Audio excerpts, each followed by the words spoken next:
Hello, good afternoon. Because এখন বাজে 3:30 নাগাদ। তো তোমরা হয়তো দেখেছো আমার আগের ব্লগগুলো, যেটা হচ্ছে আলপনা দিয়েছিলাম আমাদের ঘরের চৌকাঠে, মানে বাইরের দিকটাতে। এবার হচ্ছে আমি আলপনা দিয়েছি সেদিনকেই রাত্রে, অর্থাৎ সোমবার রাতে, বাট ভিডিওটার সাথে অনেক দেরি হয়ে গেছে। তো আর কি বলবো, আমি ব্যালকনি যেটা আছে আমাদের ব্যালকনির ওখানেও আলপনা দিয়েছি। তো আলপনা তোমরা দেখো কেমন হয়েছে। আমি একদম সিম্পলের ওপরে দিয়েছি, জাস্ট আধ ঘন্টার মধ্যে হয়ে গেছে। 10:30টায় বসেছি, 10:30টায় বসেছি আর 11টায় উঠে গেছি, মানে হয়ে গেছে সব আর কি। তো চলো তোমরা দেখো কেমন লাগছে।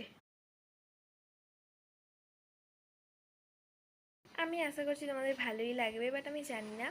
হ্যাঁ, এখনও কিন্তু আলপনার ডিজাইন অনেক আসতে চলেছে, বিকজ আমার একটা আলপনা দেখি সবাই বলছে ভালো হয়েছে, বাট আঁকাটা হয়নি। আমি এঁকে দেবো, তুই কালারটা করে দিবি।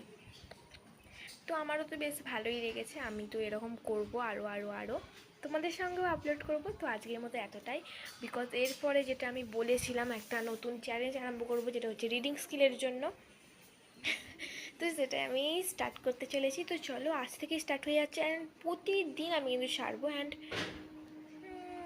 15 দিনেরটাই রাইট টাইম। ওকে, চলো বাই। ভালো থেকো, সুস্থ থেকো সবাই, কারণ নেক্সট পার্টটা তো দেখতে হবে তোমাদেরকে না। হ্যাঁ, বাই।